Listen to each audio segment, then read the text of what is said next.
Texto traduisit d'Oaki. Lors du dîner de Noël, la fiancée du millionnaire a insulté la femme de ménage, jusqu'à ce que la petite fille se lève pour la défendre. Abonnez-vous à la chaîne et commentez d'où vous regardez.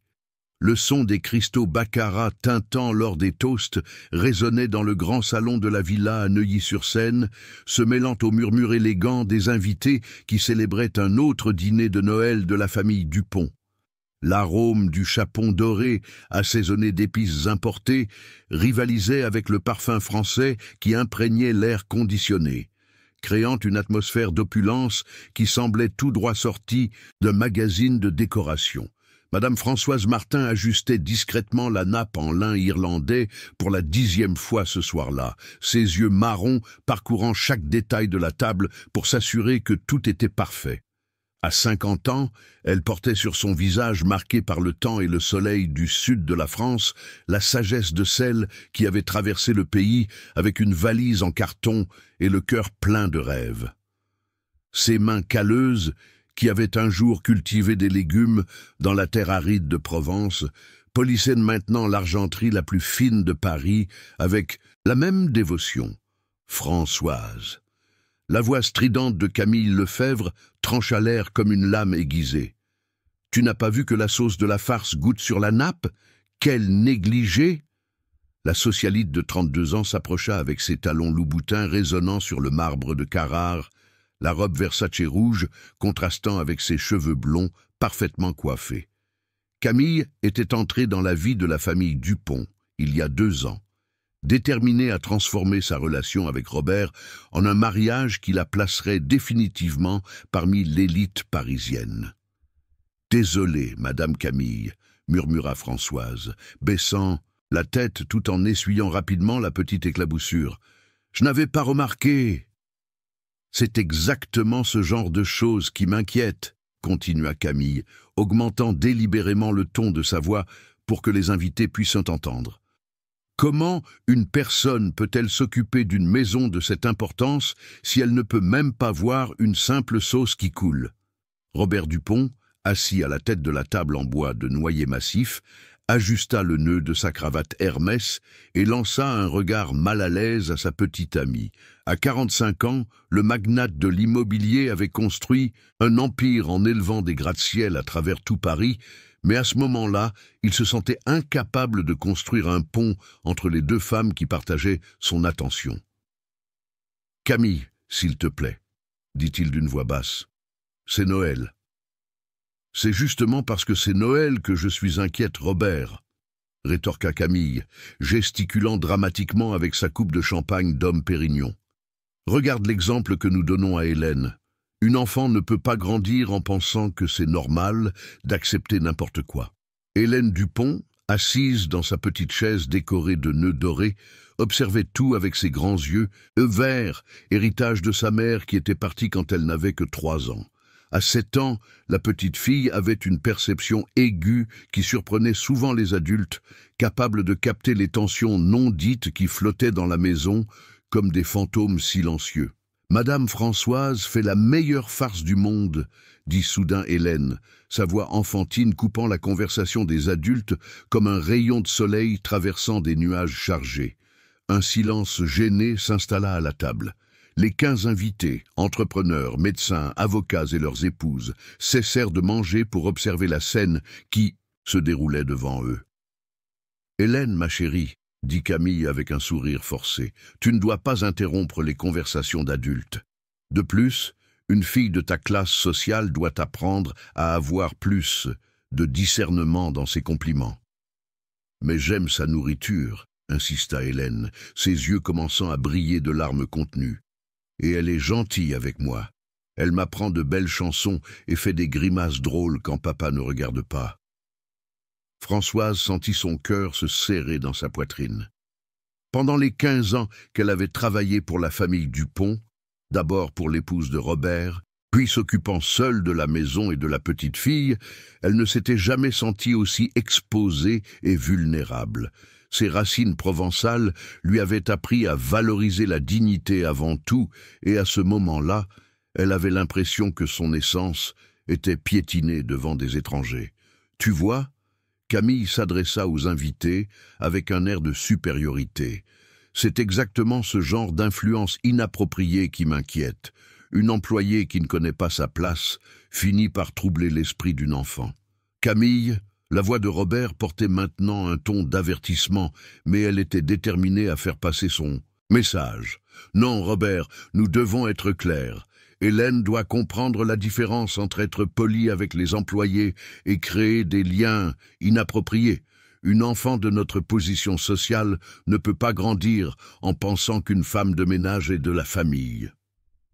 C'est alors qu'Hélène fit quelque chose que personne n'attendait. La petite fille se leva de sa chaise avec tant de détermination qu'elle fit tomber la serviette en lin au sol, ses yeux verts débordant maintenant de larmes d'indignation. « Vous ne pouvez pas parler comme ça à mamie Françoise !» cria-t-elle, utilisant le surnom affectueux qu'elle avait créé. « Et pour la femme de ménage, elle s'occupe de moi quand j'ai des cauchemars, elle fait mon plat préféré et ne me crie jamais dessus. Vous êtes méchante !» Le silence qui suivit fut assourdissant. Le seul son était celui de l'air conditionné et du tic-tac de l'horloge suisse sur le mur.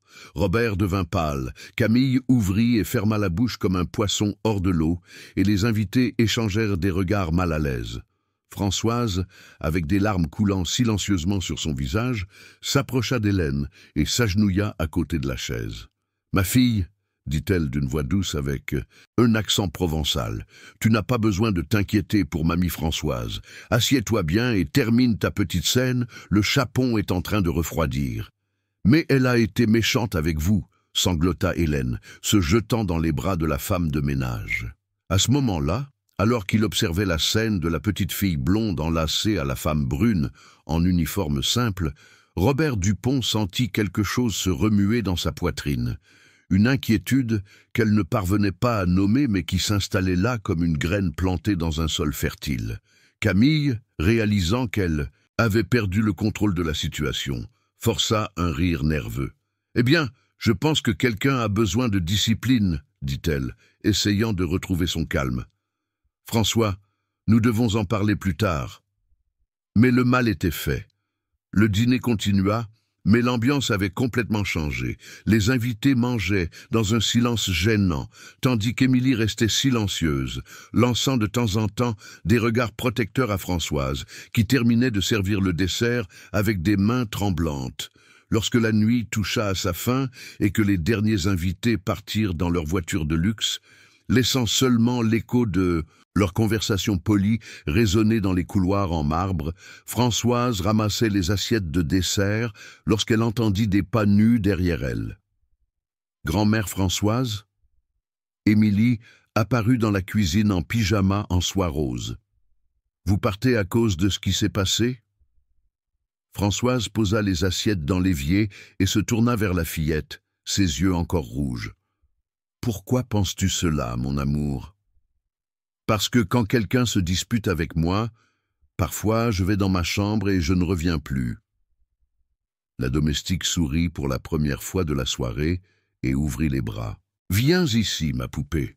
Grand-mère Françoise ne va nulle part, mais tu ne devrais pas t'immiscer dans les conversations d'adultes. »« Mais je devais te défendre, » dit Émilie, se blottissant dans les bras de la femme qui était devenue sa plus grande référence d'affection. « Tu me défends toujours des monstres qui vivent sous le lit. » Alors qu'elle berçait la fillette, fredonnant doucement une chanson de berceuse qu'elle avait apprise de sa propre grand-mère lors des chaudes nuits à la campagne française, Françoise n'imaginait pas que ce moment de tendresse était observé par François, qui était descendu pour prendre un verre d'eau et se tenait maintenant à la porte de la cuisine.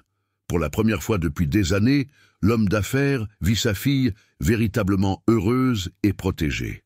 Et pour la première fois de sa vie, il commença à se demander si ce qu'il considérait comme une position sociale adéquate valait plus que le bonheur authentique d'Émilie. Là-haut, Camille terminait de retoucher son maquillage devant le miroir de la chambre principale, planifiant sa prochaine stratégie.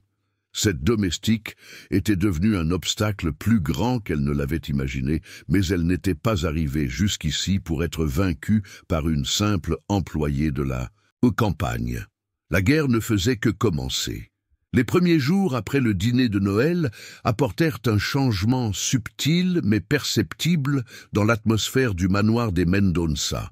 Comme les pluies d'été qui se annoncent avec des nuages lourds avant de s'abattre sur la ville, la tension commença à s'accumuler dans les couloirs en marbre, s'infiltrant dans les espaces climatisés comme une brume invisible que tout le monde ressentait, mais que personne n'osait mentionner. Françoise se réveillait à 5 heures du matin, comme elle l'avait fait au cours des 15 dernières années. Mais maintenant, le rituel matinal avait un goût différent.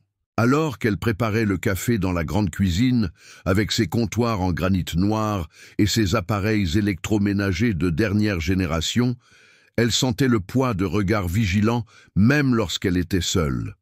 L'arôme familier des grains torréfiés, qui autrefois la réconfortait comme une étreinte maternelle, semblait maintenant porter une amertume qu'elle ne pouvait expliquer. « Bonjour, grand-mère Françoise !» Émilie apparut dans la cuisine à 7 heures précises, comme elle le faisait chaque matin, ses petits pieds nus glissant sur le sol chauffé. La fillette portait un pyjama en flanelle, avec des motifs de licorne, ses cheveux blonds en désordre, formant un halo doré autour de son petit visage, encore gonflé de sommeil. « Bonjour, ma princesse », répondit Françoise, mais sa voix portait une prudence qui n'existait pas auparavant. « Veux-tu que grand-mère te fasse des crêpes avec du miel ?»« Oui. » Émilie sauta jusqu'à la haute banquette du comptoir, balançant ses jambes, tout en observant Françoise mélanger la pâte. « Grand-mère, pourquoi la femme de papa ne vous aime-t-elle pas ?» La question frappa Françoise comme un coup de poing dans le ventre. Elle s'arrêta de mélanger la pâte un instant, choisissant soigneusement ses mots. « Ah, mon amour, parfois les gens ont des façons différentes de penser aux choses. Madame Camille, elle veut juste ce qu'il y a de mieux pour toi. »« Mais elle ne me connaît pas comme vous me connaissez, » insista Émilie, avec la logique implacable des enfants. Comment peut-elle savoir ce qui est le mieux pour moi si elle ne m'a jamais vu pleurer à cause d'un cauchemar ou ne m'a jamais appris à faire des bracelets en perles? Avant que Françoise puisse répondre, le son des talons de Camille résonna dans les couloirs, annonçant son arrivée comme un tambour de guerre. La socialite entra dans la cuisine enveloppée dans un peignoir en soie italienne couleur pêche, les cheveux relevés en un chignon impeccable, même à cette heure matinale. « Émilie, chérie, » dit Camille, avec un sourire qui n'atteignait pas ses yeux, « tu ne devrais pas prendre ton café du matin dans la cuisine.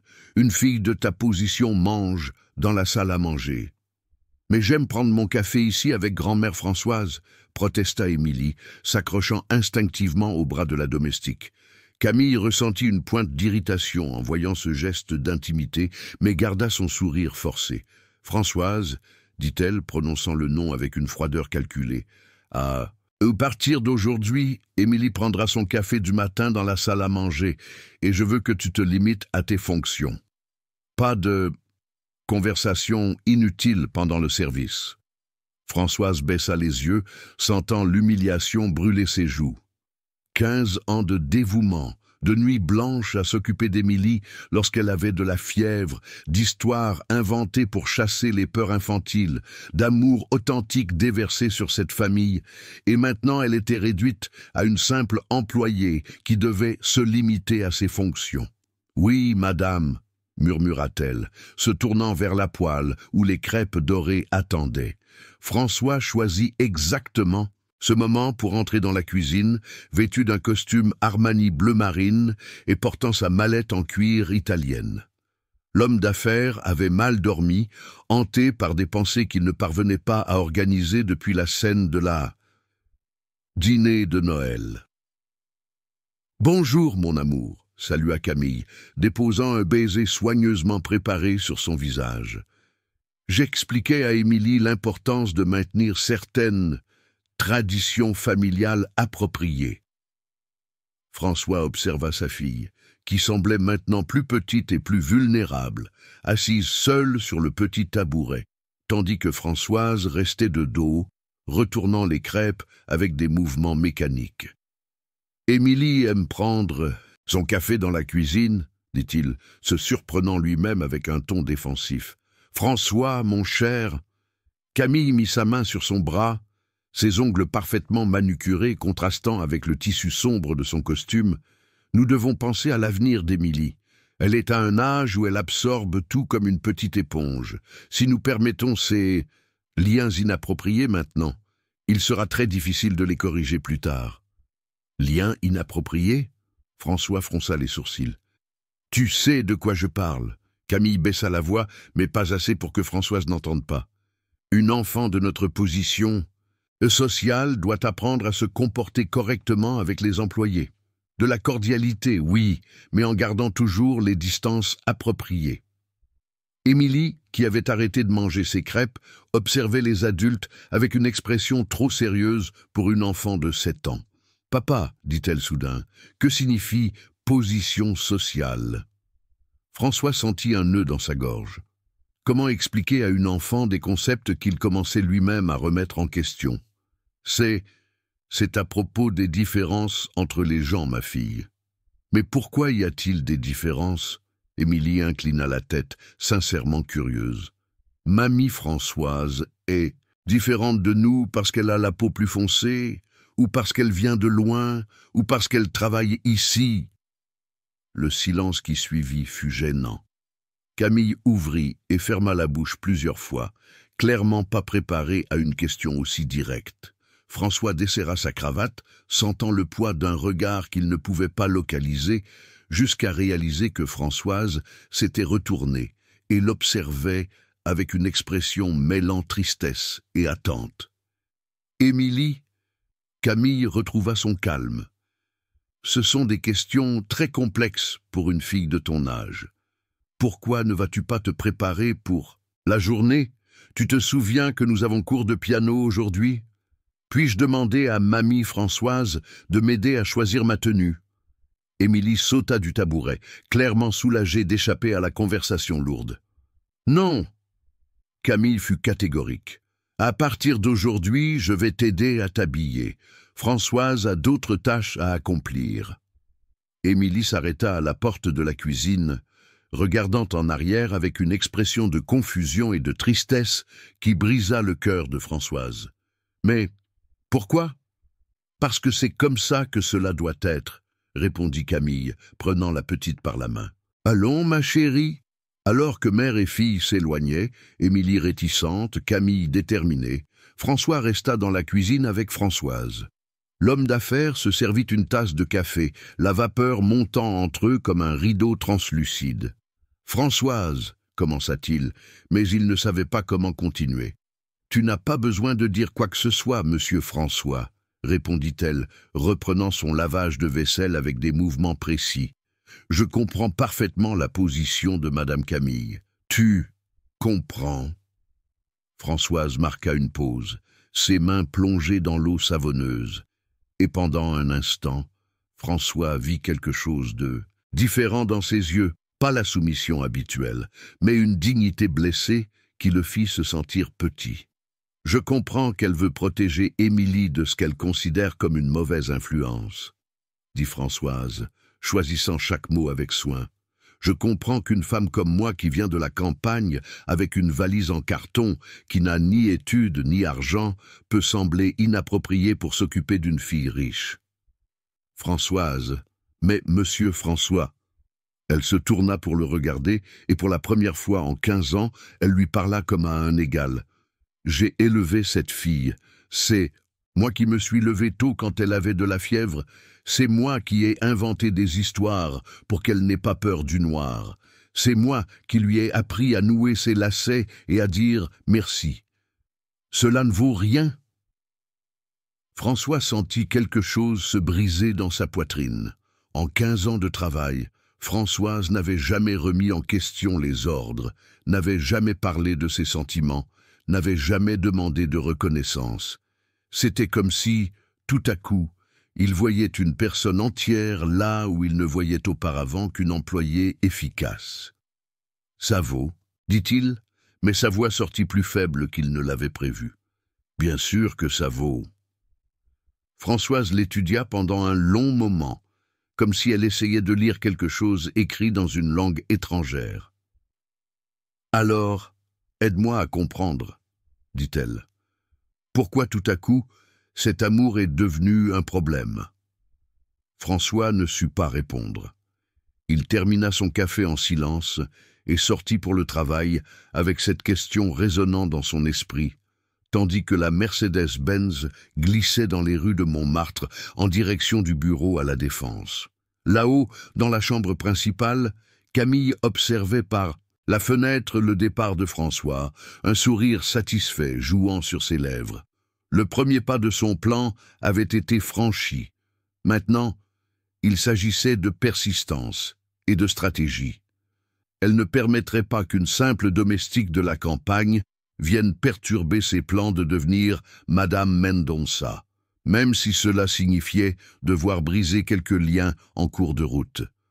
Mars était arrivé à Paris, apportant avec lui la chaleur humide qui faisait bouillir le bitume et transformait chaque promenade en une bataille contre la sueur. Au manoir de Montmartre, cependant, la climatisation maintenait une température parfaite de 22 degrés, créant un microcosme de confort qui contrastait brutalement avec la réalité de la plupart des Parisiens qui affrontaient la chaleur estivale dehors. Émilie était assise sur le banc du piano à queue Steinway, ses petites jambes balançant dans les airs, tandis qu'elle essayait d'atteindre les pédales qui semblaient à des kilomètres de ses pieds.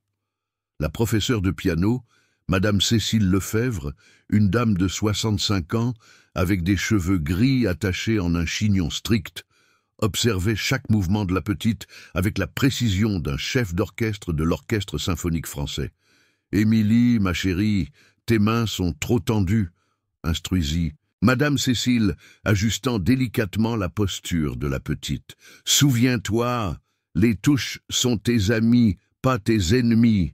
Laisse les doigts, danser comme ça, comme Françoise lui a appris avec ses chansons. » La professeure avait presque glissé.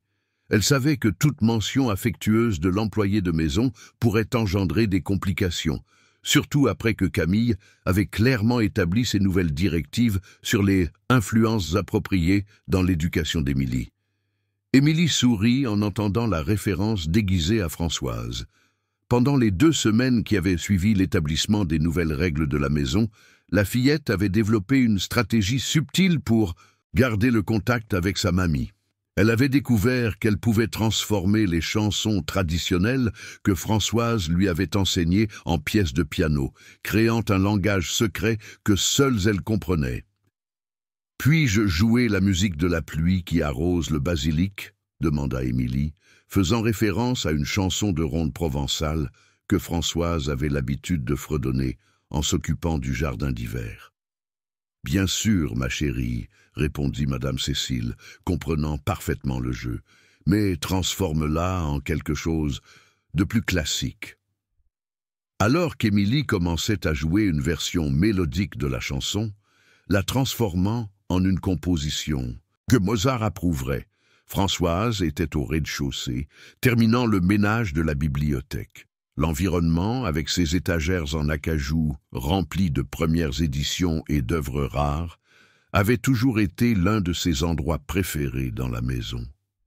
L'odeur du cuir des livres, mélangée à l'arôme de lavande du spray qu'elle utilisait pour nettoyer les meubles, créait une atmosphère de tranquillité qui apaisait son âme agitée.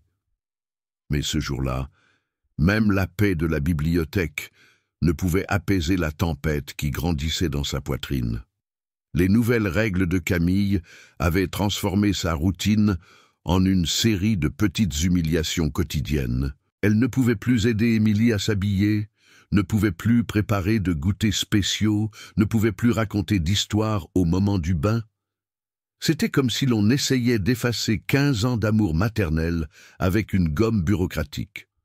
Le son lointain du piano parvenait à la bibliothèque à travers les conduits de ventilation, et Françoise reconnut immédiatement la mélodie. Sa petite Émilie jouait « Pluie, pluie, va-t'en, car Émilie veut jouer ». Un sourire triste traversa son visage, tandis qu'elle nettoyait la table basse en verre. Même séparées par les nouvelles règles, elles trouvaient des moyens de communiquer. C'est à ce moment-là que Camille apparut à la porte de la bibliothèque, élégante dans son ensemble Chanel bleu marine, les cheveux parfaitement coiffés tombant en douces vagues sur ses épaules. Elle tenait dans sa main un bloc-notes et un stylo Mont-Blanc doré, arme de sa nouvelle offensive. « Françoise, dit-elle d'un ton d'autorité d'entreprise, nous devons parler de quelques ajustements dans ta routine. » Françoise redressa les épaules et se tourna pour faire face à sa patronne, bien que le terme sonne désormais étrangement dans son esprit. Pendant toutes ces années, elle ne s'était jamais vraiment sentie comme une employée chez les Lefebvre. François l'avait toujours traitée avec respect, et Émilie était comme la petite fille qu'elle n'avait jamais eue. « Oui, madame, j'ai remarqué quelques incohérences dans ton travail dernièrement. » Camille consulta ses notes avec le sérieux d'un auditeur fiscal. « Hier, par exemple, tu as oublié de changer les serviettes du lavabo. Et avant-hier, j'ai trouvé de la poussière sur le cadre du tableau dans le couloir principal. » Françoise fronça les sourcils. En 15 ans de travail, elle n'avait jamais laissé passer de tels détails.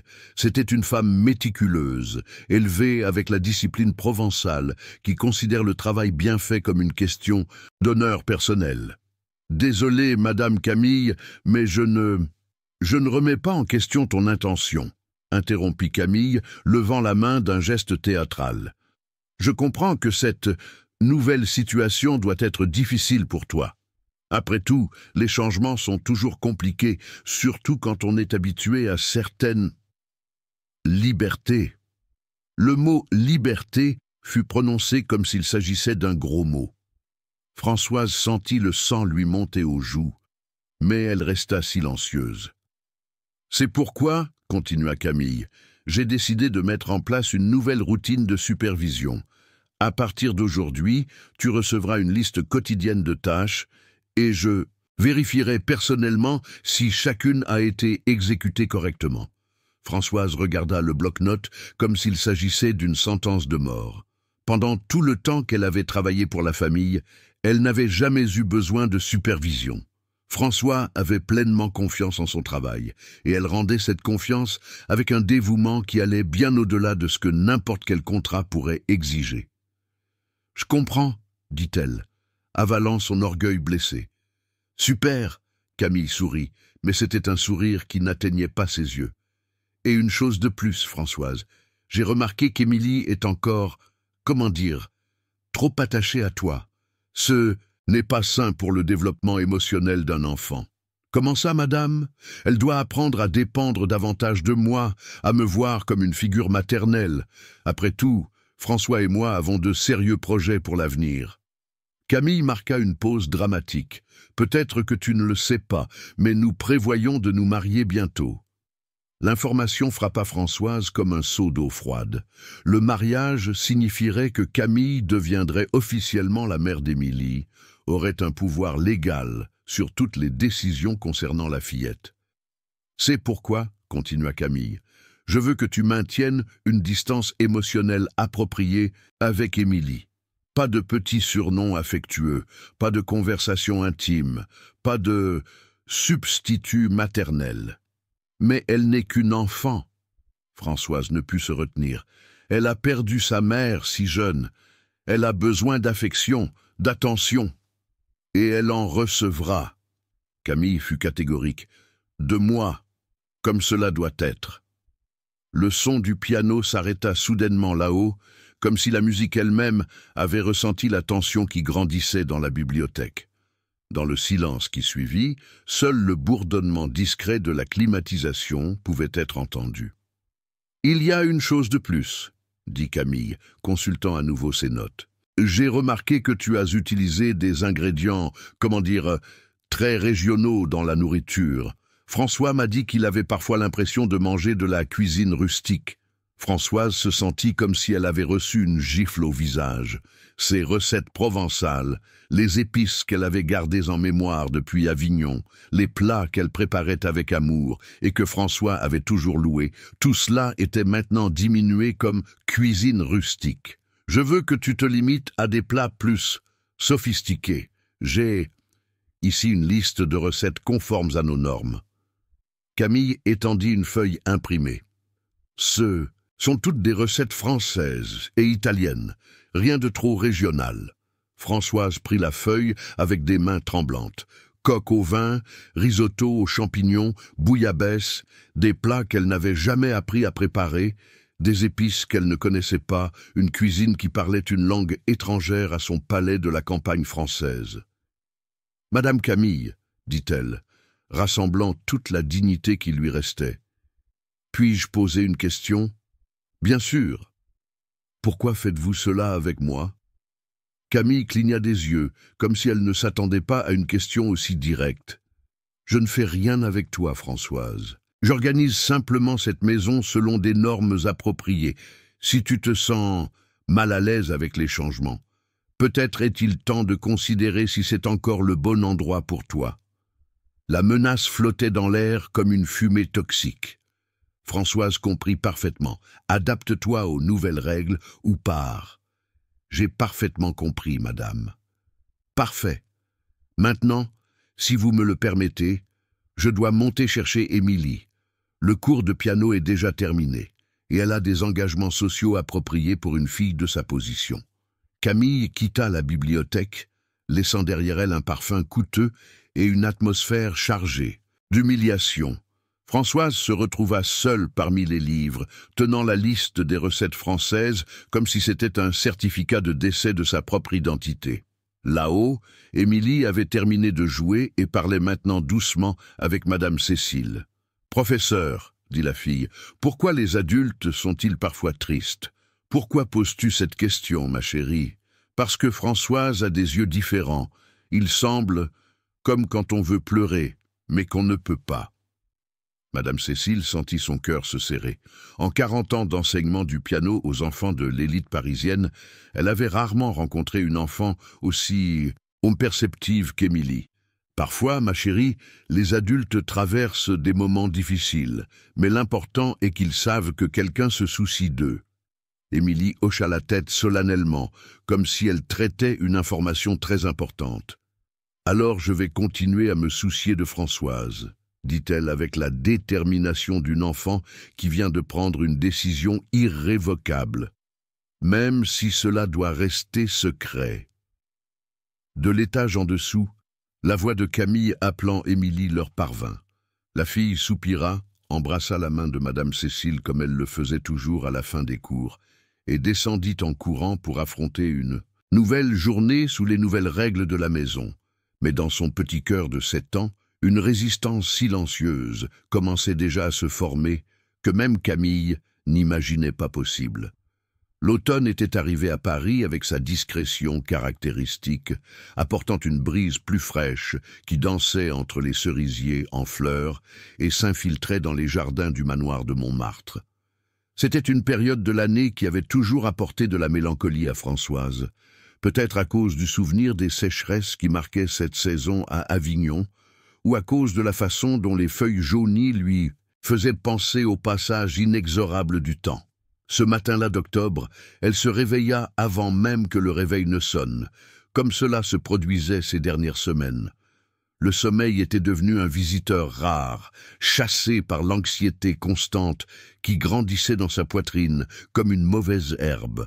Elle enfila son uniforme bleu marine, le même modèle qu'elle portait depuis 15 ans, mais qui semblait maintenant porter le poids d'une armure dans une bataille perdue. La maison dormait encore lorsqu'elle descendit à la cuisine. François était parti la veille pour un voyage d'affaires à Lyon et ne reviendrait pas avant la fin de la semaine. C'était toujours dans ces moments d'absence du maître que Camille intensifiait sa campagne de siège, comme un général profitant de l'absence de témoins pour avancer sur le territoire ennemi. Françoise prépara le café avec des gestes mécaniques, mais ses mains tremblaient légèrement en mesurant la quantité de poudre. La nuit précédente, Camille avait trouvé une prétendue tache sur le miroir de la suite principale. Une tache que Françoise jurait ne pas exister lorsqu'elle avait terminé le nettoyage. La discussion qui suivit fut particulièrement humiliante, Camille suggérant qu'il était peut-être temps de considérer si l'âge ne nuisait pas à la qualité du travail. Âge. Le mot résonnait dans son esprit comme une sentence. À 50 ans, Françoise se sentait encore forte et capable, mais commençait à percevoir comment sa position dans la maison était devenue fragile. Sans contrat de travail, sans droit du travail formel, elle dépendait entièrement de la bonne volonté de François. Une bonne volonté que Camille érodait systématiquement. Le bruit de petits pas nus sur le marbre la tira de ses pensées. Émilie apparut dans la cuisine encore en pyjama, les cheveux en désordre et les yeux gonflés de sommeil. Mais il y avait quelque chose de différent dans l'expression de la fille, une détermination qui ne correspondait pas à ses 7 ans. « Bonjour, Françoise », murmura Émilie, regardant derrière elle pour s'assurer qu'elle n'était pas suivie.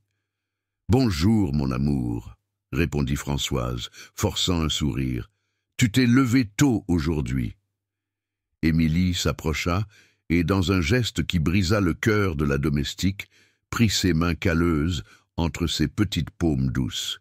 « Françoise, es-tu triste à cause de moi ?» La question prit Françoise au dépourvu.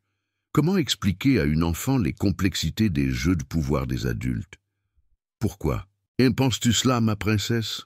Parce que la femme de papa a dit que si tu continues à me gâter, tu devras partir. » Émilie baissa encore plus la voix. « Je l'ai entendu parler au téléphone avec une amie. Elle a dit qu'elle devait libérer la maison d'influence inappropriée avant le mariage. » Françoise sentit le sol s'ouvrir sous ses pieds. Mariage. Le mot qui était devenu sa plus grande menace était maintenant confirmé par l'enfant elle-même. « Émilie, tu ne devrais pas écouter les conversations des grands, » dit-elle, essayant de garder la voix ferme. « Mais je devais savoir. » Émilie enlaça la taille de Françoise, avec une force désespérée. « Je ne veux pas que tu partes. Je ne veux pas qu'elle soit ma mère. Elle ne sait pas faire de grimaces drôles. Elle ne sait pas chanter les belles chansons. Et quand j'ai un cauchemar, elle dit seulement que les grands enfants n'ont pas peur. » Des larmes commencèrent à couler sur le visage d'Émilie, et Françoise sentit son propre cœur se briser. Elle s'agenouilla pour être à la hauteur de la petite fille, essuyant ses larmes avec son tablier. « Écoute-moi, ma poupée, » dit-elle, en regardant directement dans les yeux verts de l'enfant. « Mamie Françoise te promet une chose. Tant que ton papa voudra que je reste ici, je resterai. Et même si un jour je dois partir, l'amour que nous avons l'une pour l'autre restera ici. » Elle toucha la poitrine d'Émilie, bien gardée dans le cœur. « Mais je ne veux pas seulement l'amour gardé, » sanglota Émilie. « Je veux que vous soyez ici, à faire des crêpes, et à chanter, et à m'aider à ne pas avoir peur. » C'est à ce moment-là que Camille descendit à la cuisine, vêtue d'un peignoir en soie rose et de pantoufles à plumes. Ses cheveux étaient enroulés en rouleaux, et son visage, sans maquillage, révélait une dureté que le cosmétique avait l'habitude de masquer. « Que se passe-t-il ici ?» demanda-t-elle d'une voix tranchante. Émilie s'éloigna immédiatement de Françoise, s'essuyant le visage avec ses petites mains. « Émilie a fait un cauchemar, Madame Camille, » expliqua Françoise en se levant.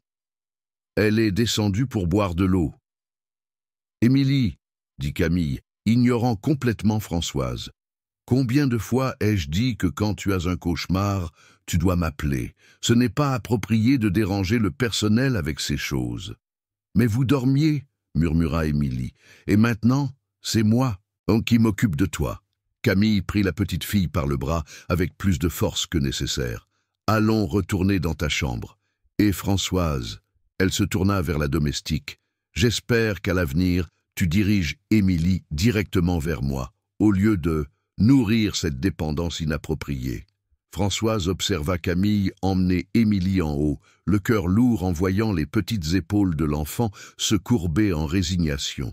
C'était comme regarder un petit oiseau être mis en cage. Les heures qui suivirent furent un exercice d'humiliation systématique. Camille trouva des défauts dans tout. La façon dont Françoise avait plié les serviettes de bain trop serrées, la température de l'eau de la piscine, 2 degrés au-dessus de l'idéal, et même la disposition des fleurs dans l'arrangement du salon, trop régional. Vers 2 heures de l'après-midi, lorsque le soleil transformait le jardin en une fournaise verdoyante, Françoise était en train de repasser dans la buanderie quand elle entendit des pas s'approcher.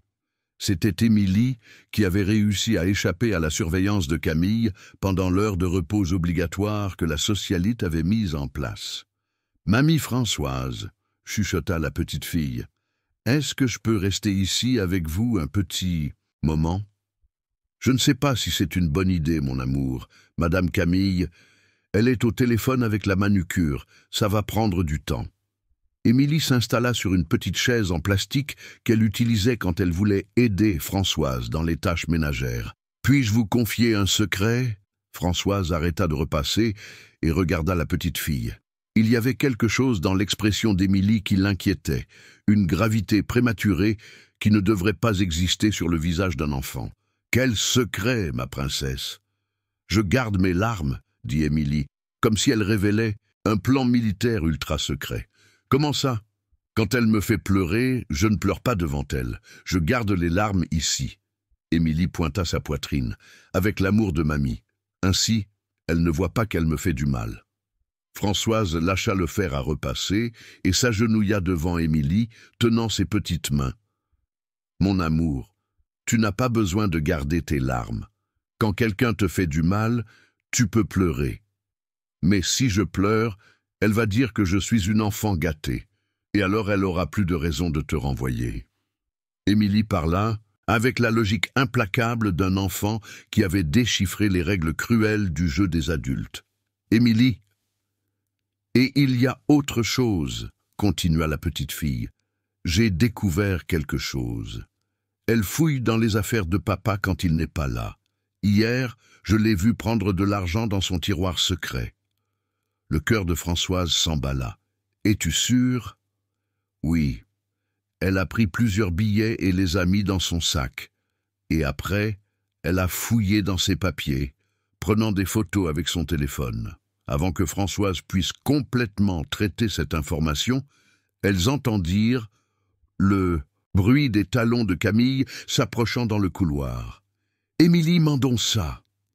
La voix résonna dans la maison comme un tonnerre. « Où es-tu » Émilie sauta de la chaise, mais avant de partir, elle se tourna vers Françoise. « Mamie, promets que tu ne partiras pas sans me dire au revoir. »« Je promets, ma princesse. » Émilie courut pour retrouver Camille, laissant Françoise seule, avec une révélation qui changeait complètement la donne. Si Camille volait François, il y avait bien plus en jeu que l'avenir d'une employée. Cette nuit-là, après que la maison se fut enfin tue, Françoise resta éveillée dans sa petite chambre de domestique, regardant le plafond et planifiant son prochain coup. Pour la première fois depuis des semaines, elle ne se sentait pas complètement sans défense. Camille avait sous-estimé deux choses fondamentales: l'intelligence d'un enfant déterminé à protéger ceux qu'il aime et la force d'une femme française habituée à survivre aux sécheresses les plus cruelles. La guerre était loin d'être terminée. L'hiver était arrivé à Paris avec sa douceur caractéristique, apportant des matins frais qui contrastaient avec les après-midi encore chauds de juillet. Dans le manoir de Montmartre, le système de climatisation maintenait la température parfaite, mais ne parvenait pas à réchauffer le froid qui s'était installé dans les relations familiales. Françoise se réveilla ce lundi avec une étrange sensation dans l'estomac. François était revenu de son voyage d'affaires dimanche soir, et elle avait immédiatement remarqué le changement dans son comportement. L'homme d'affaires semblait plus distant, plus formel, évitant le contact visuel qui avait toujours caractérisé sa relation respectueuse avec la domestique. Pendant le petit déjeuner, servi ponctuellement à 7h30 dans la salle à manger formelle, la tension était palpable. François lisait le journal Le Monde. Adaptation, croissant importado, croissant français, yogourt Grégo. Yaourt grec, Roberto, François, Francisque, Françoise, Hélène, Émilie, vovó, mamie, papai, papa, mãe, maman, Dona Camila, Madame Camille, café, café, Francisque, Françoise, seu Roberto, Monsieur François, seu, votre, casa, maison, família, famille, coração, cœur, mãe, maman, dona, madame, coração, cœur, casa, maison, dona, madame, coração, cœur, casa, maison, dona, madame, coração, cœur, mãe, mamã, papai, papa, mamãe, mamã, coração, cœur, dona, madame, coração, cœur, casa, maison, dona, madame, coração, means cœur, casa, maison, dona, madame, coração, cœur, casa, maison, dona, madame, coração, cœur, casa, maison, dona, madame, coração, cœur, casa, maison, dona, madame, coração, cœur, casa e maison, dona, madame, coração, cœur, casa, maison, dona, madame, coração, cœur, casa, maison, dona, madame, coração, cœur, casa, maison, dona, madame, coração, cœur, casa, maison, dona, madame, coração, cœur, casa, maison, dona, madame, coração, cœur, casa, maison, dona, madame, coração, cœur, casa, maison, dona, madame, coração, cœur, casa, maison, dona, madame, coração, cœur, casa, maison, dona, madame, coração, cœur, casa, maison, dona, madame, coração, cœur, casa, maison, dona, madame, coração, cœur, casa, maison, dona, madame, coração, cœur, casa, maison, dona, madame, coração, cœur, casa, maison, dona, madame, coração, cœur, casa, maison, dona, madame, coração, cœur, casa, maison, dona, madame, coração, cœur, casa, maison, dona, madame, coração, cœur, casa, maison, dona, madame, coração, cœur, casa, maison, dona, madame, coração, cœur, casa, maison,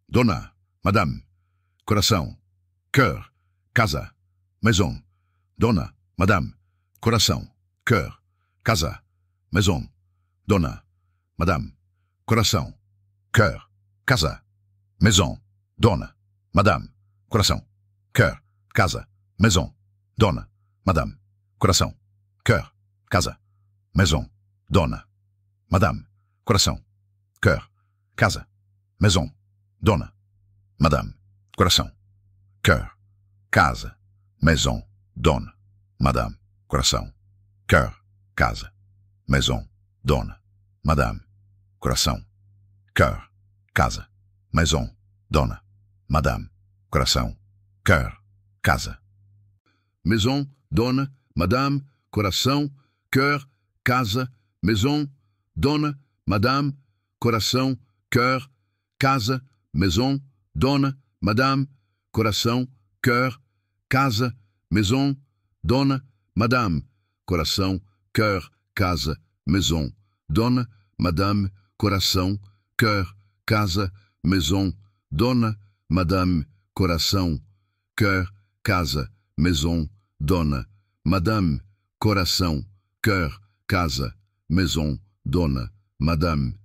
coração, cœur, casa, maison, dona, madame, coração, cœur, casa, maison, dona, madame, coração, cœur, casa, maison, dona, madame, coração, cœur, casa, maison, dona, madame, coração, cœur, casa, maison, dona, madame, coração, cœur, casa, maison, dona, madame, coração, cœur, casa, maison, dona, madame, coração, cœur, casa, maison, dona, madame, coração, cœur, casa, maison, dona, madame, coração, cœur, casa, maison, dona, madame, coração, cœur, casa, maison, dona, madame, coração, cœur, casa, maison, dona, madame, coração, cœur, casa, maison, dona, madame, coração, cœur, casa, maison, dona, madame, coração, cœur, casa, maison. Dona-me, sim, madame, coração, cœur, casa, maison, dona, madame, coração, cœur, casa, maison, dona, madame, coração, cœur, casa, maison, dona, madame, coração, cœur, casa, maison, dona, madame, coração, cœur, casa, maison, dona, madame, coração, cœur, casa, maison, dona, madame, coração, cœur, casa, maison, dona, madame, coração, cœur, casa, maison, dona, madame, coração, cœur, casa, maison, dona, madame, coração, cœur, casa, maison, dona, madame, coração, cœur, casa, maison, dona. Maria, madame, coração, cœur, casa, maison, dona, madame, coração, cœur, casa, maison, dona, madame, coração, cœur, casa, maison, dona, madame, coração, cœur, casa, maison, dona, madame, coração, cœur, casa, maison, dona, madame, coração, cœur, casa, maison, dona, madame, coração, cœur, casa, maison, dona, madame, coração, cœur, casa, maison, dona, madame, coração, cœur, casa, maison, dona, madame, coração, cœur, casa, maison, dona, madame, coração, cœur, casa, maison, dona, madame, coração, cœur, casa, maison, dona, madame, coração, cœur, casa, maison, dona, madame, coração, cœur, casa, maison, dona, madame, coração, cœur, casa, maison, dona, madame, coração, cœur, casa, maison, dona, madame, coração, cœur, casa, maison, dona, madame, coração, cœur, casa, maison, dona, madame, coração, cœur, casa, maison, dona, madame, coração, cœur, casa, maison, dona, madame, coração, cœur, casa, maison, dona, madame, coração, cœur,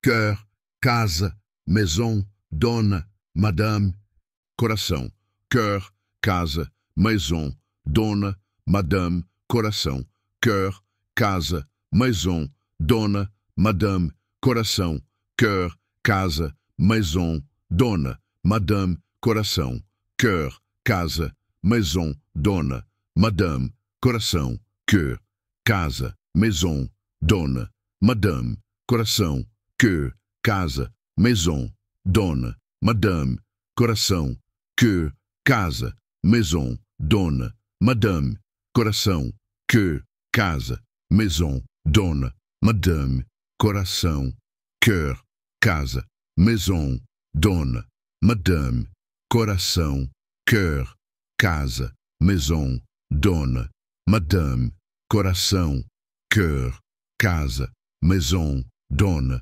madame, coração. Means cœur, casa, maison, dona, madame, coração, cœur, casa, maison, dona, madame, coração, cœur, casa, maison, dona, madame, coração, cœur, casa, maison, dona, madame, coração, cœur, casa e maison, dona, madame, coração, cœur, casa, maison, dona, madame, coração, cœur, casa, maison, dona, madame, coração, cœur, casa, maison, dona, madame, coração, cœur, casa, maison, dona, madame, coração, cœur, casa, maison, dona, madame, coração, cœur, casa, maison, dona, madame, coração, cœur, casa, maison, dona, madame, coração, cœur, casa, maison, dona, madame, coração, cœur, casa, maison, dona, madame, coração, cœur, casa, maison, dona, madame, coração, cœur, casa, maison, dona, madame, coração, cœur, casa, maison, dona, madame, coração, cœur, casa, maison, dona, madame, coração, cœur, casa, maison, dona, madame, coração, cœur, casa, maison, dona, madame, coração, cœur, casa, maison, dona, madame, coração, cœur, casa, maison, dona, madame, coração, cœur, casa, maison, dona, madame, coração, cœur, casa, maison, dona, madame, coração, cœur, casa, maison, dona, madame, coração, cœur, casa, maison, dona, madame, coração, cœur, casa, maison, dona, madame, coração, cœur, casa, maison, dona, madame, coração, cœur, casa, maison, dona, madame, coração, cœur, casa, maison, dona, madame, coração, cœur, casa, maison, dona, madame, coração, cœur, casa, maison, dona, madame, coração, cœur, casa, maison, dona, madame, coração, cœur, casa. Obeltis et maison, dona, madame, coração, cœur, casa, maison, dona, madame, coração, cœur, casa, maison, dona, madame, coração, cœur, casa. Finalement, elle le regarda, et Françoise vit quelque chose dans ses yeux qui pouvait être de la gêne ou même du remords. Tu n'as rien fait de mal, Françoise. C'est juste une question d'adéquation. Camille sent qu'Émilie est trop attachée à toi, et cela peut être préjudiciable à son développement émotionnel. Préjudiciable? Françoise ne put cacher son incrédulité. Aimer un enfant est préjudiciable. Ce n'est pas l'amour qui est en question. François se tortillait sur sa chaise. C'est une question de limites appropriées. Monsieur François? Françoise se pencha en avant. En 15 ans, ai-je jamais dépassé une limite? Ai-je jamais manqué de respect à cette famille? Ai-je jamais fait quoi que ce soit qui ne soit pas dans votre intérêt? François baissa les yeux, incapable de soutenir le regard direct et honnête de l'employé. Françoise, la décision a déjà été prise. Mais je veux être juste avec toi. Je vais te donner 1 mois de préavis et une bonne indemnité. Je peux même te fournir d'excellentes références. Françoise sentit des larmes brûler ses yeux, mais elle ne les laissa pas couler. Elle ne donnerait pas à Camille la satisfaction de l'avoir brisée. Quand voulez-vous que je parte? Fin août, avant le mariage. Françoise hocha lentement la tête, absorbant l'information comme une éponge absorbe de l'eau sale. Puis-je faire une demande, monsieur François? Bien sûr. Puis-je dire au revoir à Émilie de manière appropriée? Expliquer pourquoi je m'en vais? François hésita, clairement partagé entre ce qu'il savait être juste et les exigences de sa future épouse. Voyons quelle est la meilleure façon de faire cela. Après le départ de François de la cuisine, Françoise se retrouva seule, avec le poids de la sentence qu'elle venait de recevoir. Mais curieusement, avec la douleur du rejet, elle ressentait quelque chose grandir en elle, une détermination de fer qui venait des profondeurs de son âme provençale. Si Camille voulait une guerre, elle aurait une guerre. Mais cette fois, Françoise avait des informations qui pouvaient complètement changer la donne, et une petite fille de 7 ans qui connaissait tous les secrets de la maison. La bataille finale était sur le point de commencer. La Pan. 2e semaine de juillet apporta avec elle des pluies torrentielles qui transformèrent les rues de Paris en une symphonie aquatique, avec des gouttes lourdes tambourinant sur les toits et les vitres du manoir de Montmartre. C'était le genre de tempête qui faisait que les gens se réfugiaient chez eux, créant une atmosphère intime et chaleureuse qui contrastait brutalement avec la tension qui s'était installée entre ces murs de marbre. Françoise se réveilla ce jeudi avec une détermination qu'elle n'avait pas ressentie depuis des semaines. Les jours qui avaient suivi la conversation avec François avaient été des montagnes russes émotionnelles. Mais maintenant, une clarté cristalline envahissait son esprit. Si elle s'en allait vraiment, elle s'assurerait au moins qu'Émilie soit protégée des griffes d'une femme qui voyait en l'enfant seulement un obstacle à ses plans ambitieux. Le petit déjeuner se déroula dans un silence sépulcral. François était parti tôt pour une réunion importante avec des investisseurs japonais, laissant Camille et Émilie seules sous la supervision de Françoise, une situation que la socialite détestait, mais qui était inévitable en raison de l'emploi du temps chargé de l'homme d'affaires. Émilie mangeait ses crêpes sans l'enthousiasme habituel, ses yeux verts se détournant constamment vers Françoise dans une recherche silencieuse de sécurité. La petite fille avait développé une perception aiguë des tensions domestiques, devenant experte dans la lecture des expressions faciales des adultes, comme si elles étaient des cartes de territoire dangereux. « Émilie, chérie, » dit Camille, coupant délicatement une pomme en tranches parfaites, « aujourd'hui nous allons avoir une journée spéciale. J'ai pris rendez-vous avec la décoratrice pour commencer à redécorer ta chambre. » « Je ne veux pas redécorer ma chambre, » répondit Émilie, sans lever les yeux de son assiette. « Bien sûr que tu le veux, mon amour. Tu grandis et tu as besoin d'un environnement plus adapté à ton âge, plus de dessins d'enfants sur les murs. J'aime les dessins, c'est mamie Françoise qui les a faits avec moi. » Camille ressentit une pointe d'irritation en entendant encore une fois la référence affectueuse à l'employé. « Émilie, combien de fois dois-je dire que tu dois appeler Françoise par son nom? Mamie n'est pas appropriée. » Pourquoi pas? Émilie finit par regarder Camille avec ses yeux verts qui semblaient voir bien au-delà de son âge. « Parce qu'elle n'est pas ta grand-mère, c'est une employée. Mais elle prend soin de moi comme une grand-mère le ferait.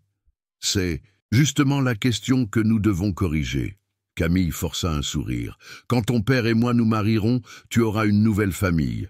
Ma mère sera ta grand-mère, et je serai ta mère. » Émilie repoussa son assiette, perdant complètement son appétit. « J'ai déjà dit que je ne veux pas d'une nouvelle mère, et je ne veux pas d'une nouvelle grand-mère non plus. » Avant que Camille puisse répondre, le téléphone de la maison sonna. C'était la décoratrice, annulant le rendez-vous en raison de la tempête. Camille raccrocha avec une irritation évidente, réalisant qu'elle devrait passer toute la journée seule avec une Émilie récalcitrante et une Françoise qui l'observait avec des yeux de plus en plus attentifs. « Françoise, » dit Camille d'un ton autoritaire, « je veux que tu organises la bibliothèque aujourd'hui. Tous les livres doivent être retirés des étagères, nettoyés individuellement et remis en ordre alphabétique par auteur. » C'était une tâche herculéenne qui prendrait facilement toute la journée. Mais Françoise hocha simplement la tête. « Oui, madame. Et Émilie va rester avec moi dans le salon à étudier le français. Je ne veux pas d'interruption. » Les 3 heures qui suivirent furent une bataille de nerfs. Émilie refusait de se concentrer sur les leçons de français, demandant constamment si elle pouvait aller aider Françoise dans la bibliothèque. Camille, quant à elle, devenait de plus en plus irritée, sa patience s'épuisant comme le sable dans un sablier. C'est pendant la pause déjeuner que tout commença à s'effondrer. Camille était montée pour répondre à un appel important de sa manucure, une conversation qui s'étendit sur plus d'1 heure au sujet des détails de la décoration des ongles pour le mariage. Émilie, profitant de la distraction, s'éclipsa dans la bibliothèque où elle trouva Françoise entourée de piles de livres. « Mamie Françoise, » chuchota la petite fille, « puis-je rester ici avec vous? Mon amour, Madame Camille ne va pas aimer. Elle est en train de... Le téléphone parle de manucure, ça va prendre du temps. » Émilie s'est installée dans un fauteuil en cuir. « Mamie, j'ai pensé à quelque chose d'important. »« Qu'est-ce que c'est, ma princesse ? Si vous partez, qui va protéger son papa ?» Françoise a arrêté de nettoyer un exemplaire de Marcel Proust et a regardé Émilie. « Comment ça, protéger ?»« Je pense qu'elle veut juste épouser papa à cause de son argent. » Émilie a parlé avec le sérieux d'un adulte. « Et si elle réussit, elle lui fera aussi du mal. » Avant que Françoise puisse répondre, elles ont entendu un bruit venant du bureau de François. C'était étrange, car Camille était supposément encore au téléphone à l'étage. Françoise et Émilie échangèrent des regards significatifs. Silencieusement, elles se dirigèrent vers la porte du bureau, qui était entrebâillée. Ce qu'elles virent les laissa stupéfaites. Camille était penchée sur le bureau de François, fouillant dans les papiers de son tiroir secret. Elle avait son téléphone à la main, photographiant des documents avec des mouvements rapides et précis. Son expression était de concentration totale, très différente du masque, de douceur qu'elle avait l'habitude de porter. Émilie serra la main de Françoise, chuchotant presque inaudiblement. « Je t'avais dit qu'elle faisait ça. » Françoise observait fascinée, pendant que Camille photographiait ce qui semblait être des documents bancaires, des contrats et même le testament de François. La socialite travaillait avec l'efficacité de quelqu'un qui avait déjà fait cela de nombreuses fois. C'est alors que Camille trouva quelque chose qui la fit sourire avec une satisfaction maligne. C'était un document qu'elle étudia soigneusement avant de le photographier. Puis, elle en glissa une copie dans sa propre poche. « Parfait », murmura-t-elle pour elle-même. « François, mon cher, tu n'imagines même pas ce qui s'en vient. » Françoise tira Émilie loin de la porte, toutes deux retournant silencieusement à la bibliothèque. Une fois en sécurité parmi les livres, elles se regardèrent avec un mélange de choc et de détermination. « Mamie !» chuchota Émilie. « Maintenant, vous me croyez ?»« Je te crois, ma princesse, et maintenant, nous devons réfléchir à ce que nous allons faire. »« On peut le dire à papa ?» Françoise hésita. Comment expliquer à François que sa fiancée volait ses documents sans paraître qu'elle inventait des histoires pour se venger de son licenciement? Mon amour, ton papa pourrait ne pas nous croire. Les adultes n'écoutent parfois pas correctement quand ils sont amoureux. Alors, que fait-on? Françoise regarda la fillette, voyant dans ses yeux verts la même détermination féroce qu'elle-même ressentait grandir dans sa poitrine. « Nous avons besoin de preuves, » dit-elle finalement, « des preuves que ton papa ne pourra pas ignorer. »« Comment? Tu as dit que tu sais comment ouvrir son tiroir secret ?» Émilie hocha vigoureusement la tête. « Et tu penses que tu peux découvrir quand elle va y toucher à nouveau? »« Je peux. Elle fait toujours ça quand papa sort et qu'elle pense que je dors. » Françoise ressentit un mélange de fierté et d'inquiétude en voyant l'intelligence stratégique de la fillette. « Émilie, ce que nous allons faire est dangereux. Si elle découvre, elle nous fait déjà du mal, » interrompit Émilie avec une logique implacable. « Au moins maintenant, nous pouvons faire quelque chose. » À ce moment-là, elles entendirent les talons de Camille s'approcher. Rapidement, Émilie se cacha derrière une pile de livres, tandis que Françoise reprit son travail de nettoyage. Camille apparut à la porte avec un sourire faux collé sur le visage. « Émilie, où es-tu, ma chérie? Je pensais que nous avions convenu que tu resterais dans le salon. »« Je regardais juste les beaux livres, » dit Émilie, émergeant de derrière la pile, avec une expression innocente. « Eh bien, revenons à tes études. Et Françoise ?» Elle se tourna vers l'employé. « J'espère que tu finiras cette organisation aujourd'hui. Demain, nous avons d'autres projets pour toi. » Après leur départ, Françoise se retrouva seule parmi les livres, mais son esprit était en ébullition. Pour la première fois depuis des semaines, elle ne se sentait pas complètement désemparée. Elle avait une alliée improbable sous la forme d'une fillette de 7 ans. Et ensemble, elles avaient découvert quelque chose qui pouvait complètement changer la donne. François Mendonça était trompé d'une manière qui allait bien au-delà des questions domestiques ou des jalousies d'une employée chérie.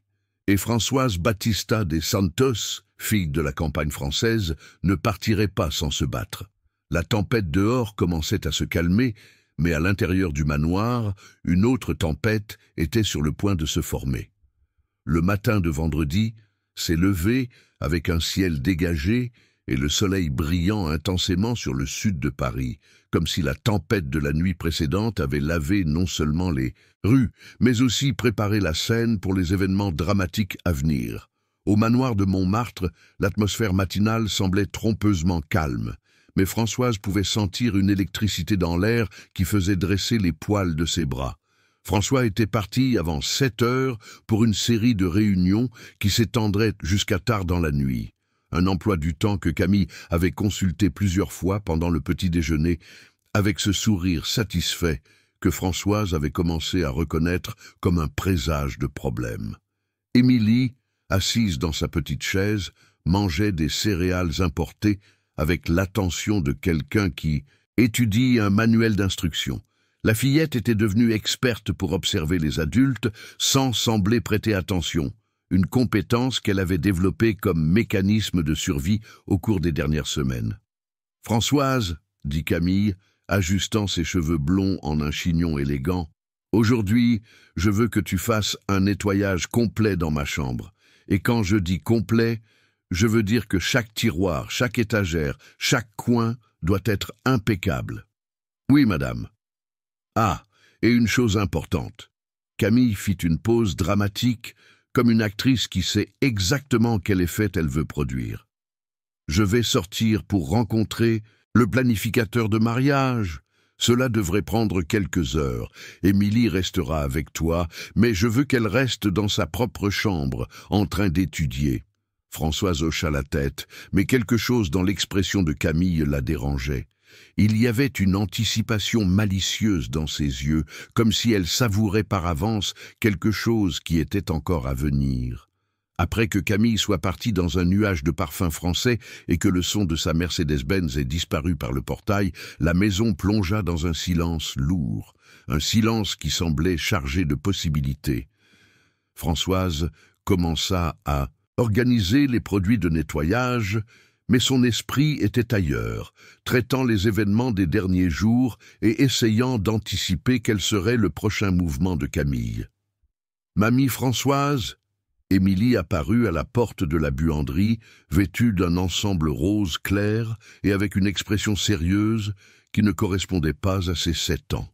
« Puis-je vous parler ?»« Bien sûr, ma princesse, mais n'étais-tu pas censée étudier dans ta chambre ?»« Si, mais j'ai besoin de te raconter quelque chose de très important. » Émilie regarda derrière elle, s'assurant qu'elles étaient seules. « Je l'ai entendu parler au téléphone hier soir. » Françoise cessa d'organiser les produits de nettoyage et se concentra entièrement sur la fillette. « Qu'est-ce que tu as entendu ?» Elle parlait à quelqu'un de « préparer le terrain » et elle a dit quelque chose à propos de « l'employé ne saura pas ce qui l'a frappé ». Émilie marqua une pause, mordant sa lèvre inférieure. « Mamie, je pense qu'elle prépare quelque chose de mal pour vous. » Un frisson parcourut l'échine de Françoise. Depuis des semaines, elle avait le sentiment que Camille tramait quelque chose au-delà des humiliations quotidiennes, mais elle n'arrivait pas à imaginer quoi. « Émilie, es-tu sûre de ce que tu as entendu ?»« Oui, et il y a plus. Elle a parlé de preuves irréfutables et de flagrants délits. » Émilie prononça les mots complexes avec soin, comme si elle récitait une leçon importante. « Mamie, que signifie flagrant ?» Françoise sentit son sang se glacer. Flagrant signifiait être pris en flagrant délit, et si Camille planifiait quelque chose lié à des preuves et à un flagrant délit, cela ne pouvait signifier qu'une chose, un piège.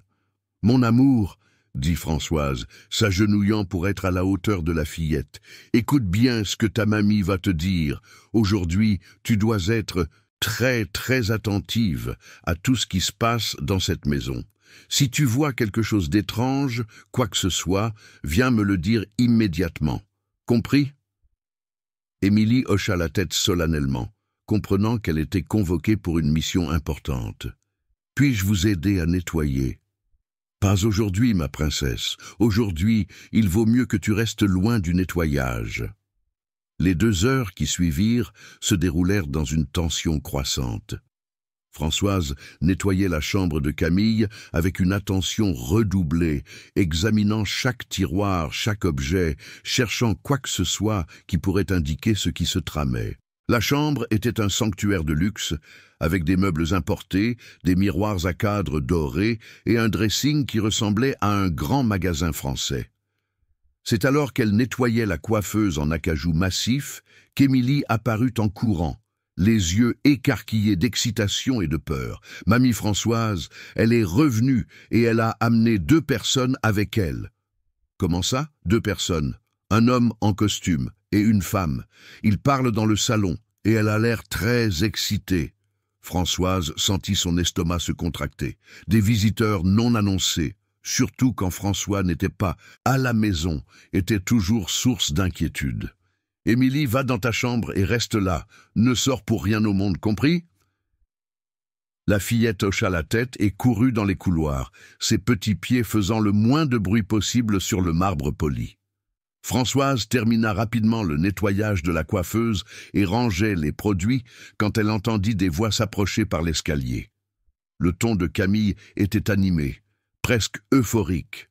« Tout est exactement comme nous l'avons prévu, » disait-elle. « L'emplacement est parfait et l'employé ne soupçonne rien. »« Es-tu sûr qu'elle est dans sa chambre maintenant ?»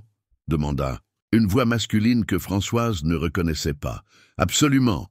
J'ai donné des instructions spécifiques pour qu'elle fasse un nettoyage complet aujourd'hui. » Françoise sentit son cœur s'emballer.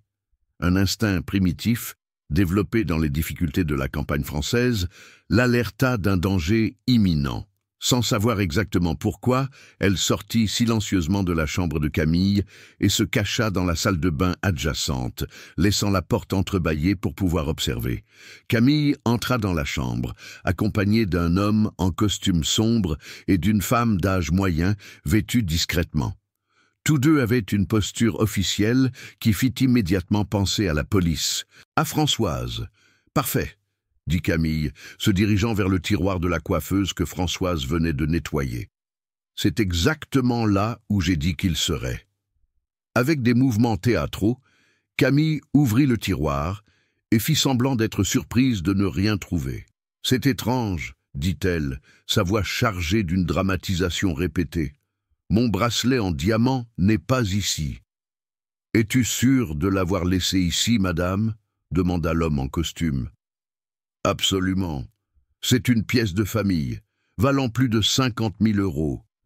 Je fais toujours très attention à elle. » Françoise observa, horrifiée, tandis que Camille simulait une recherche frénétique du bijou, ouvrant des tiroirs et fouillant des endroits où elle n'avait manifestement rien laissé.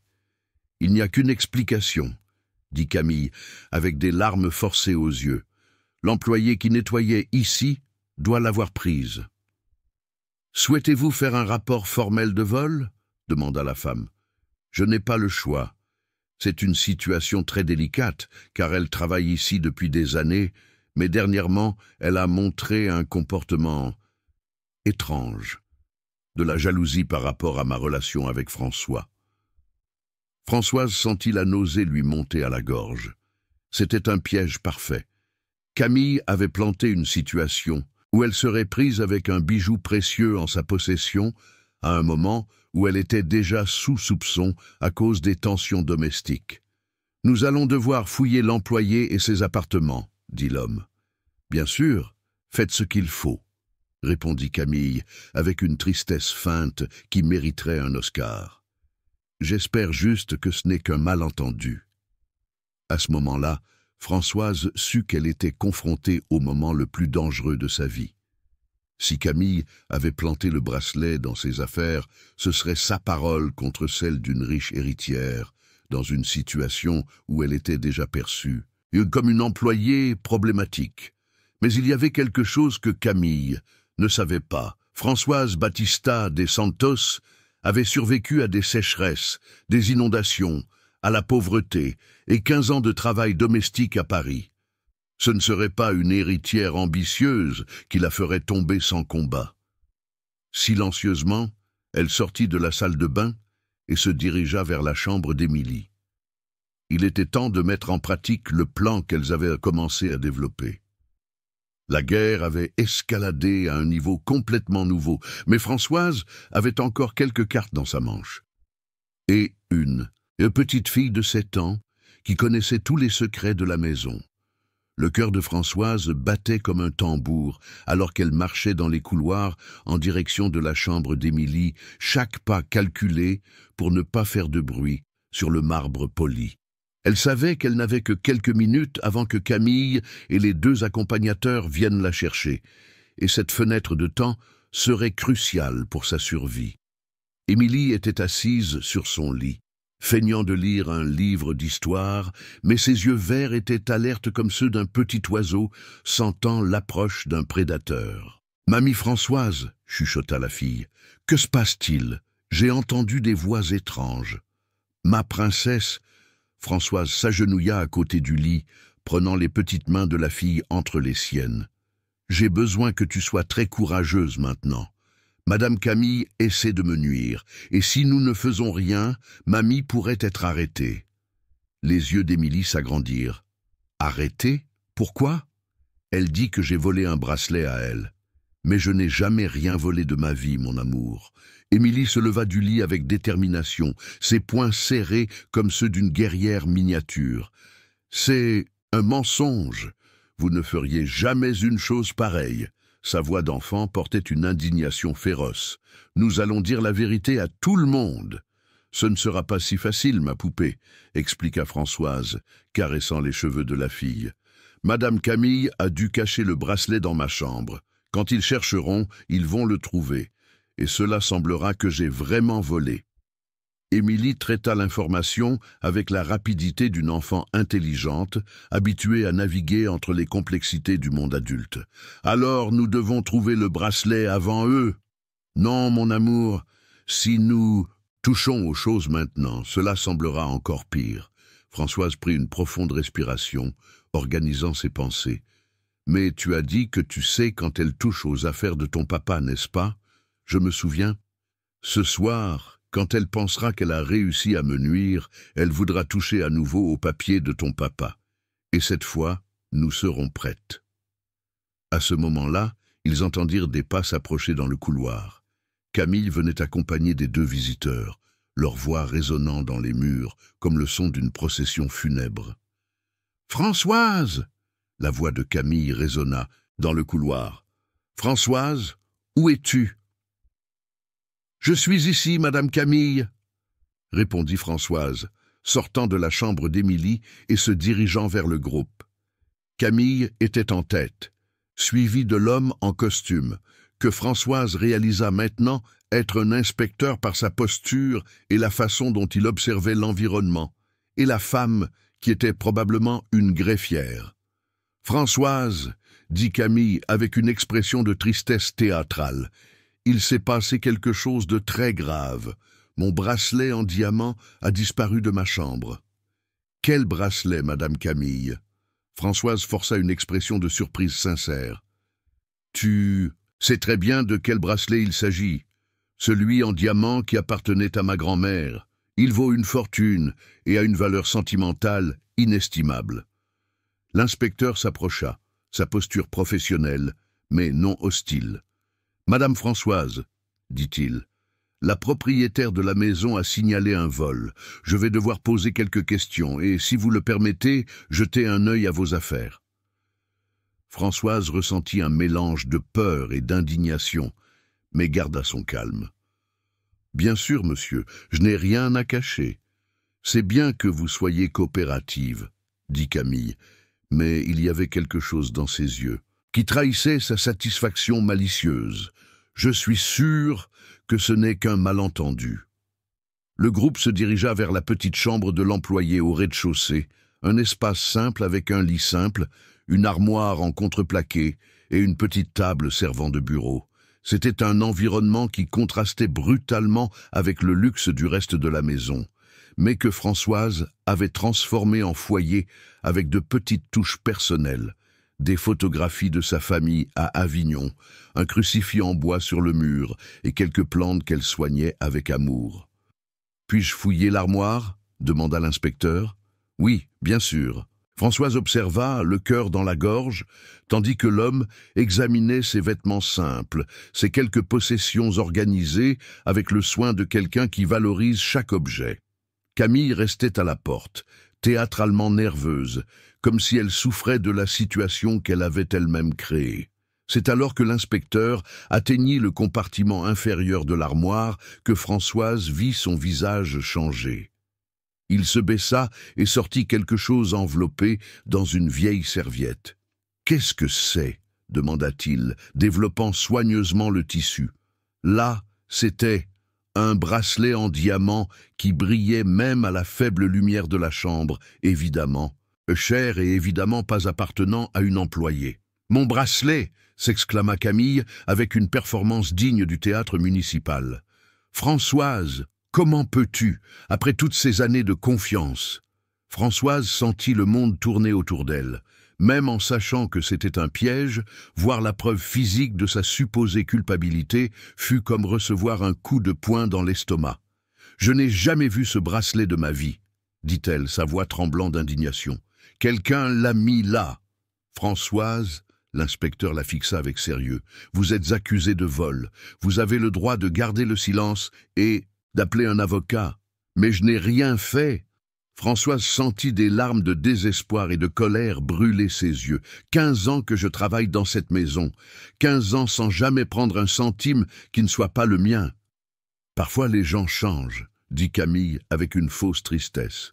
Peut-être que la pression des changements dans la maison, la question du mariage... Je sais que cela a été difficile pour toi d'accepter que les choses sont différentes maintenant. C'est à ce moment-là qu'une voix claire et déterminée coupa la tension de la chambre. Ce n'est pas vrai! Tous se retournèrent pour voir Émilie debout à la porte, son petit visage rouge d'indignation et des larmes coulant sur ses joues. « Émilie !» Camille tenta d'utiliser son ton le plus doux. « Chérie, c'est une affaire d'adulte. Retourne dans ta chambre. » « Non !» Émilie entra dans la petite chambre, paraissant encore plus petite au milieu les adultes, mais irradiant un courage qui impressionnait tout le monde. Mamie Françoise ne volerait jamais rien. C'est la personne la plus honnête du monde entier. « Émilie, tu ne comprends pas, » commença Camille. « Je comprends très bien. » La petite fille se planta devant Françoise comme un petit soldat protégeant son général blessé. « Et je sais qui ment ici. » L'inspecteur observa la scène avec un intérêt croissant. Au cours de ses 20 ans de carrière, il avait appris que les enfants percevaient souvent des vérités que les adultes préféraient ignorer. « Que veux-tu dire par là, petite ?» demanda-t-il gentiment. Émilie regarda Camille avec une expression mêlant défi et dégoût. « C'est elle qui a mis le bracelet dans la chambre de mamie Françoise, dit-elle avec la clarté cristalline de la vérité. Et ce n'est pas la première chose. Mauvaise qu'elle fait. Émilie !» Camille devint pâle. « Quelle absurdité! Comment peux-tu inventer une histoire pareille? Ce n'est pas une invention. » Émilie se tourna vers l'inspecteur. « Elle fouille dans les affaires de mon papa quand il n'est pas à la maison. Je l'ai vu voler des papiers importants et tout photographier avec son téléphone. » Un silence lourd tomba sur le salon.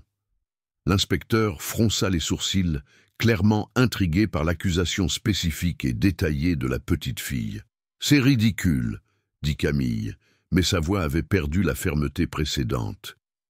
Une enfant de 7 ans inventant des histoires pour défendre une employée qu'elle aime.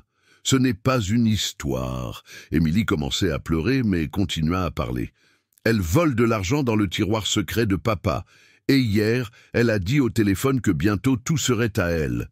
Françoise observa, fascinée, tandis que la petite Émilie portait coup après coup à l'armature soigneusement construite par Camille. La petite fille avait gardé toutes ses observations et maintenant les libérait comme une avalanche de vérité. « Mademoiselle ?» dit l'inspecteur s'adressant à Camille d'un ton plus sérieux. « Ce sont des accusations graves. L'enfant semble très convaincante. » Elle ne fait que répéter des choses que l'employé lui a dites. Camille tenta de se reprendre. C'est évident qu'elle est manipulée. « Personne ne m'a rien dit !» Émilie cria. « J'ai tout vu de mes propres yeux, et je peux prouver. » Comment ? Demanda l'inspecteur. Émilie hésita juste un instant, regardant Françoise comme si elle demandait la permission. Françoise hocha presque imperceptiblement la tête. « Elle va fouiller dans les papiers de papa encore ce soir, » dit Émilie. « Elle fait toujours ça quand il voyage et qu'elle pense que personne ne regarde. Si vous restez caché, vous verrez. » L'inspecteur échangea un regard significatif avec la greffière. La situation avait pris une tournure complètement inattendue, et ses décennies d'expérience lui disaient qu'il y avait beaucoup plus dans cette histoire qu'un simple vol domestique. « Madame Camille, dit-il, je pense qu'il serait intéressant de discuter davantage de cela, et il serait peut-être prudent d'attendre le retour de Monsieur François avant de prendre une décision définitive sur les accusations. » Camille tenta de sourire. Mais son visage était devenu un masque de nervosité mal dissimulée. Le piège se retournait contre celui qui l'avait construit. Et une petite fille de 7 ans venait de changer complètement le cours du jeu. L'après-midi se déroula dans une tension qui semblait électriser l'air du manoir. L'inspecteur avait décidé d'attendre le retour de François pour clarifier les accusations contradictoires qui se multipliaient comme des vagues dans une tempête. Camille essayait de garder son calme, mais Françoise pouvait voir de petites fissures dans sa façade de victime indignée. Un tremblement dans ses mains lorsqu'elle prenait le téléphone, une sueur sur son front que le maquillage ne pouvait pas dissimuler, une nervosité croissante qui se manifestait par des gestes brusques et des mots tranchants. François arriva à 8 heures du soir, trouvant sa maison transformée en scène de crime. L'homme d'affaires entra par la porte principale pour se retrouver face à un inspecteur et une greffière dans le salon, sa fiancée visiblement bouleversée sur le canapé en cuir italien, et sa fille embrassant l'employé qui aurait soi-disant volé un bijou de famille. « Que diable se passe-t-il ici ?» demanda François, desserrant sa cravate avec des gestes fatigués de quelqu'un qui avait passé 12 heures en réunion tendue. « François, chéri. » Camille se leva dramatiquement. « Il s'est passé quelque chose de terrible. Mon bracelet en diamant a été volé. »« Volé ?» François regarda autour d'eux. « Lui ?» Comme s'il essayait de traiter l'information. « Par qui ?» Le silence qui suivit fut assourdissant. Camille pointa discrètement Françoise, qui restait debout à côté d'Émilie, ses mains protectrices posées sur les épaules de la petite fille. « Françoise ?» François sembla véritablement choqué. « Cela ne peut pas être vrai. Je sais à quel point cela doit être difficile à croire, » dit Camille d'une voix mélodramatique. Mais le bracelet a été trouvé caché dans sa chambre. Les preuves sont irréfutables. François se tourna vers Françoise et elle vit quelque chose dans ses yeux qui la blessa plus profondément que n'importe quelle accusation, un doute sincère, une fissure dans la confiance qu'ils avaient construite au cours de 15 ans. « Françoise, » dit-il lentement, « est-ce vrai ?»« Monsieur François », Françoise le regarda droit dans les yeux, « vous me connaissez depuis 15 ans. Pendant tout ce temps, ai-je jamais fait quelque chose qui vous ferait douter de mon honnêteté ?» François hésita, et Françoise vit qu'il était véritablement partagé entre 15 ans de confiance et la preuve physique qui avait été plantée dans sa chambre. « Les preuves !» il commença. « Papa !» Émilie se détacha de Françoise et courut vers François, s'accrochant à ses jambes. « Papa, elle ment! Mamie Françoise ne volerait jamais rien, c'est elle qui vole !»« Émilie, tais-toi !» François tenta de calmer sa fille, mais Émilie était déterminée à être entendue. « Je ne vais pas me taire. Elle fouille dans tes affaires quand tu voyages. Elle photographie tes papiers. Elle prend de l'argent dans ton tiroir secret. » François devint pâle. Camille rit nerveusement. « François, tu ne vas pas croire une enfant de 7 ans contre des preuves concrètes, n'est-ce pas ?»« Je peux prouver !» Émilie cria, ses larmes tombant comme la pluie. « Elle va fouiller. Dans tes affaires, encore ce soir, elle fait toujours ça. » L'inspecteur, qui avait observé toute la scène avec un intérêt croissant, s'approcha. « Monsieur François, dit-il, votre fille a fait des accusations très spécifiques. Peut-être serait-il intéressant de les vérifier avant que nous poursuivions les accusations contre l'employé. François regarda Camille, qui était maintenant visiblement nerveuse. « Camille, tu touches à mes papiers ? » ?»« Bien sûr que non, » répondit-elle trop rapidement, sa voix montant d'un ton. « Comment peux-tu poser une telle question? C'est ta fille qui est manipulée par cette femme qui essaie de se décharger de sa culpabilité. » « Alors, tu ne vas pas te soucier si nous vérifions ?» demanda l'inspecteur. « Vérifier quoi ?» Camille devenait désespérée. « Ton sac, par exemple. Ta fille a dit que tu photographiais des documents. »« C'est absurde. Vous ne pouvez pas. »« En fait, nous pouvons, » dit calmement l'inspecteur. « Il y a des soupçons de multiples crimes maintenant. Vol domestique de la part de l'employé, mais aussi possible atteinte à la vie privée et vol de documents de ta part. » François se dirigea vers son bureau, suivi de toute la délégation. Il ouvrit le tiroir que Helena avait mentionné et examina son contenu avec une attention croissante. « Quelques papiers sont en désordre, » murmura-t-il, « et il manque de l'argent. » Camille pâlit encore plus. « Ça devait être elle !»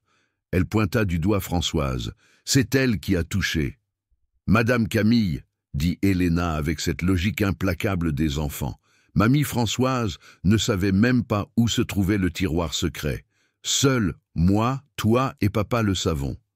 C'est alors que l'inspecteur, qui avait discrètement examiné le sac de Camille, pendant que tout le monde était distrait, trouva quelque chose d'intéressant. « Madame Camille, dit-il, puis-je vous demander pourquoi vous avez des photographies de documents bancaires sur votre téléphone ?» Le sang quitta complètement le visage de Camille. Ça n'est pas... Et il semble aussi que vous ayez une copie du testament de Monsieur François. François écarquilla les yeux. Comment as-tu une copie de mon testament? Je peux expliquer. Camille essaya, mais sa voix sortit comme un murmure. Et il y a plus, continua l'inspecteur. J'ai trouvé des messages textes très intéressants. Des conversations sur préparer le terrain et éliminer des obstacles. À ce moment-là, toute l'élaboration de Camille s'effondra comme un château de cartes. François la regarda avec une expression de choc et de compréhension croissante. « Tu me volais ?» ?»« François, je peux tout expliquer. »« Explique, » dit-il, sa voix glaciale. « Nous allions nous marier. Je voulais juste savoir notre situation financière. En photographiant mon testament, en volant mon argent, Helena, qui avait observé tout cela avec fascination, courut soudain vers Françoise et l'étreignit.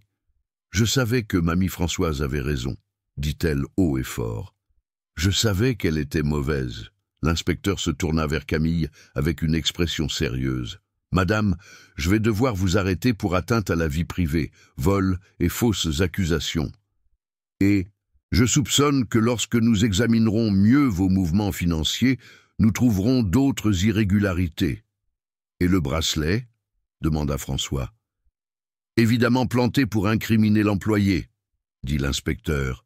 « Tactique courante pour détourner l'attention de ses propres crimes. » Alors que Camille était emmenée par les policiers, ses derniers mots étaient d'un venin pur. « Tu vas le regretter, François. Cette femme va te manipuler, elle et cet enfant gâté. » Mais ces mots se perdirent dans la nuit parisienne, alors que la porte du manoir se fermait définitivement derrière elle. François resta là, regardant Françoise et Helena, qui restaient enlacées, au centre de la pièce. « Françoise !» dit-il enfin. « Monsieur François !»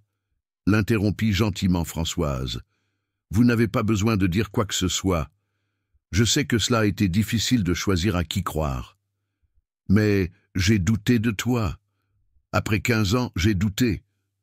Vous êtes humain, et elle était très convaincante. » François s'agenouilla devant Helena. « Ma fille, peux-tu me pardonner de ne pas t'avoir écouté correctement ?»« Bien sûr, papa, » sourit Helena.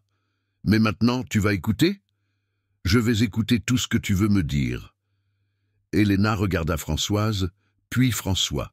« Alors écoute ça. Je ne veux pas que mamie Françoise soit juste une employée. Je veux qu'elle fasse vraiment partie de la famille. François sourit, le premier sourire sincère depuis des mois. Je pense que cela peut être arrangé. Cette nuit-là, pour la première fois depuis longtemps, le manoir de Montmartre redevint un foyer, et Françoise Battista des Santos, fille de la campagne française qui avait survécu à l'une des plus grandes trahisons de sa vie, pouvait enfin dormir en paix. La guerre était terminée, et l'amour avait triomphé. Décembre arriva à Paris, apportant avec lui la chaleur humide qui transformait la ville en une serre tropicale, mais au manoir de Montmartre, l'ambiance était celle du renouveau. 18 mois s'étaient écoulés depuis ce fatidique dîner de Noël qui avait marqué le début de la plus grande tempête que la famille Mendonça ait jamais affrontée. Et maintenant, alors que Françoise préparait un autre dîner de Noël, elle sentait qu'elle décorait non seulement une table, mais célébrait une transformation complète. La salle à manger était méconnaissable. Là où régnait autrefois le formalisme froid des cristaux baccarat et de la porcelaine Hermès, il y avait maintenant un mélange harmonieux d'élégance et de confort. La nappe, en lin irlandais, partageait l'espace avec des broderies provençales que Françoise avait rapportées d'Avignon lors de sa dernière visite à la famille. Des bougies parfumées à l'essence de pitanga et de cajou rivalisaient avec l'arôme de la dinde, créant une atmosphère qui parlait autant de tradition que d'innovation. Helena, maintenant âgée de 8 ans et demi, aidait Françoise à arranger les fleurs du centre de table, une combinaison d'orchidées blanches et de fleurs de mandacaru qui symbolisait parfaitement l'union entre deux mondes qui avaient appris à coexister. « Mamie Françoise », dit Helena, ajustant soigneusement une orchidée qui avait du mal à rester droite. « Tu te souviens de comment j'étais triste le Noël dernier ?» Françoise sourit, observant la petite fille qui avait grandi non seulement physiquement, mais en sagesse et en maturité pendant ces mois turbulents. « Je me souviens, ma princesse, tu avais peur que tout change. »« Ça a vraiment changé, » dit Helena philosophiquement. « Mais c'est pour le mieux, non ?»« C'est pour le mieux, oui. » C'était vrai. Les mois qui avaient suivi l'arrestation de Camille avaient été une reconstruction lente mais solide.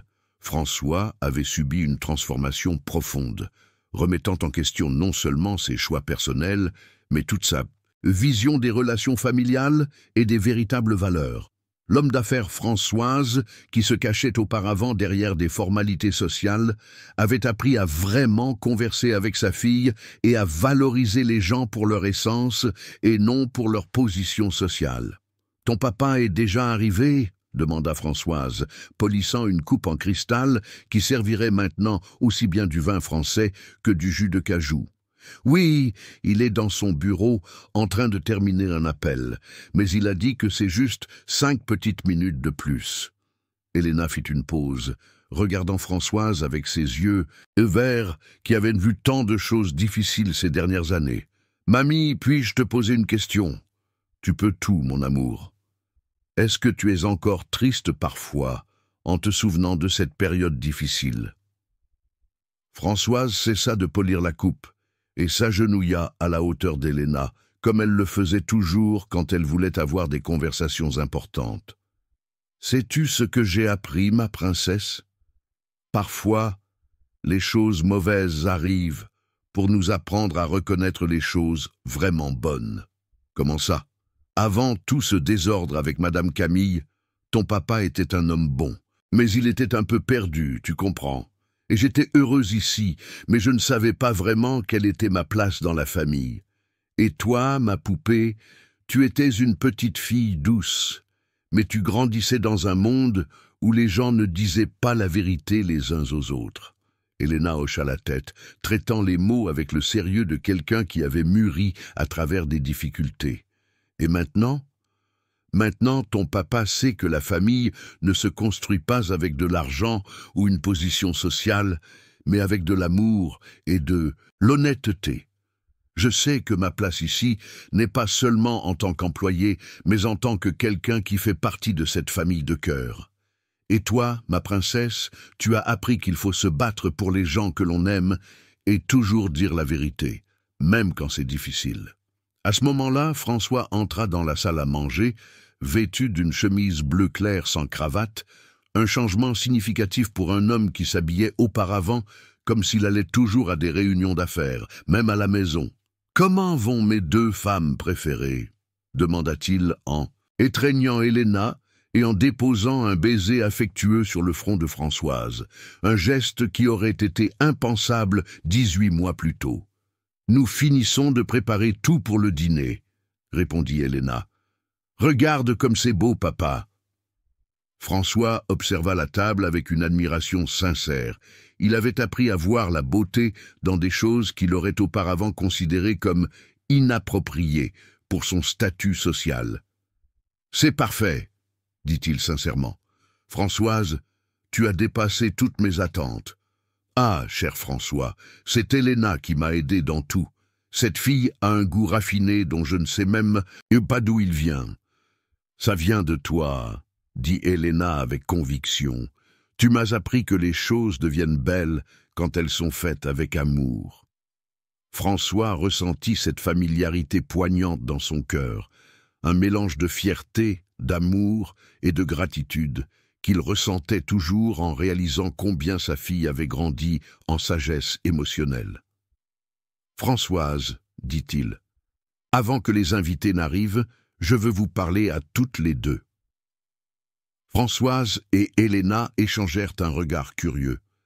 « Assieds-toi ici, mamie. » Helena tira Françoise pour qu'elle s'asseye à la table qu'elle venait de décorer. François prit une profonde inspiration, comme il le faisait toujours avant de prendre des décisions importantes.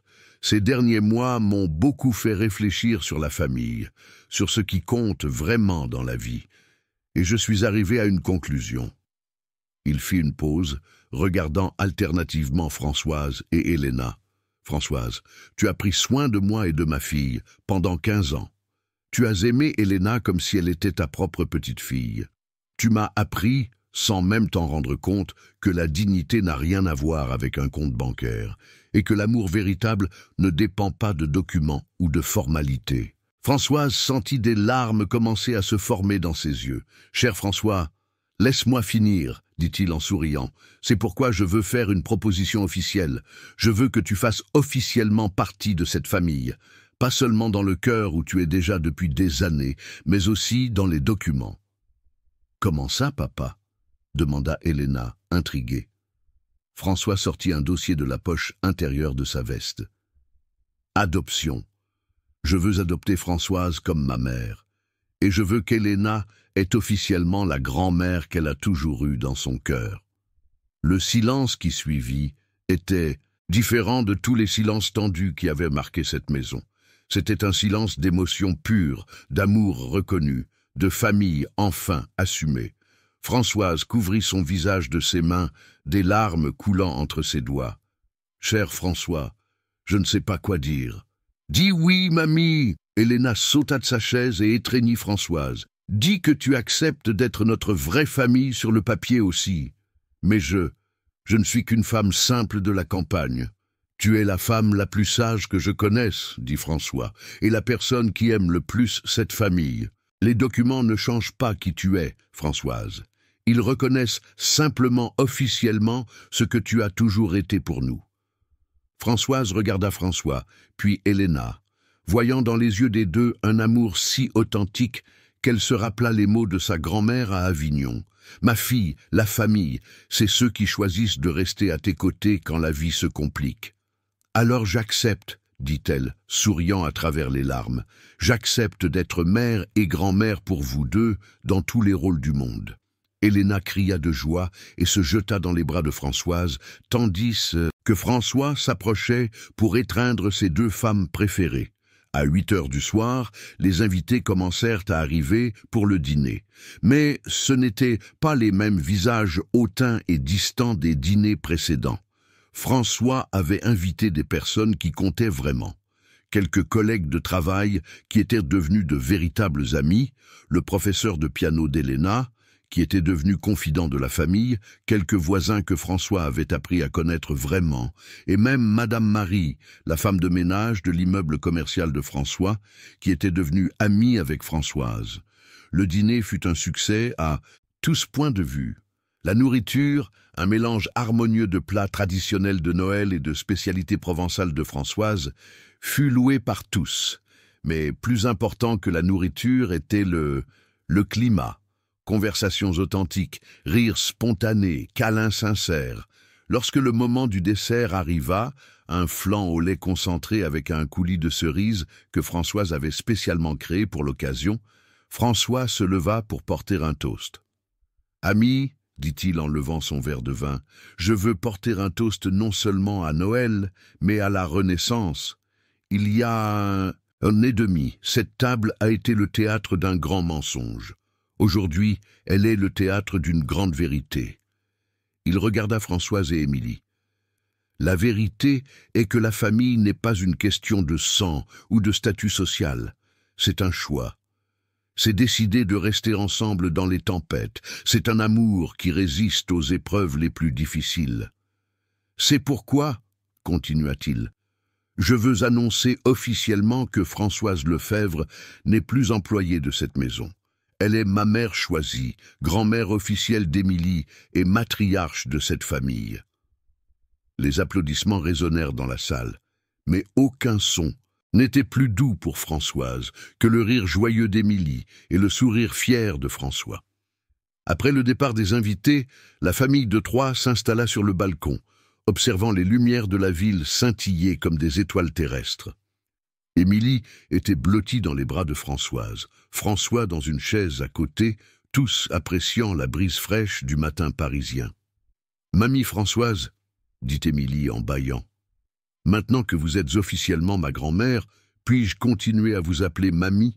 Françoise rit, caressant les cheveux de la fillette. « Tu peux m'appeler comme tu veux, ma princesse. L'important, c'est l'amour qui se cache derrière le nom. » « Alors, je vais continuer à t'appeler Mamie Françoise, » décida Émilie, « parce que c'est ainsi que j'ai appris à t'aimer. » François observa la scène.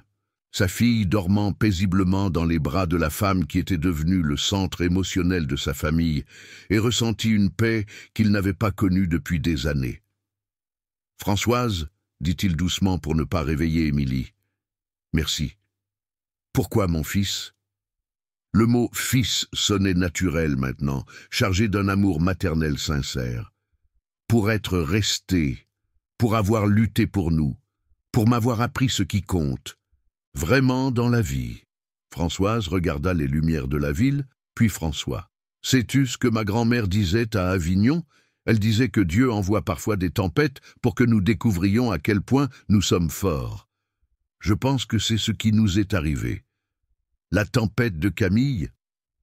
La tempête de Camille, oui, mais surtout, la tempête de découvrir que le véritable amour doit être mis à l'épreuve pour être reconnu. François hocha la tête, comprenant la sagesse simple et profonde de cette femme qu'il avait choisie comme mère. Ce matin de décembre, alors, que Paris dormait sous la chaleur tropicale et que le manoir de Montmartre respirait enfin en paix, 3 cœurs battaient en synchronie. Celui d'une petite fille qui avait appris à se battre pour l'amour, celui d'un homme qui avait découvert le véritable sens de la famille, et celui d'une femme provençale qui avait survécu à la plus grande tempête de sa vie pour trouver, de l'autre côté, non seulement un foyer, mais une véritable famille.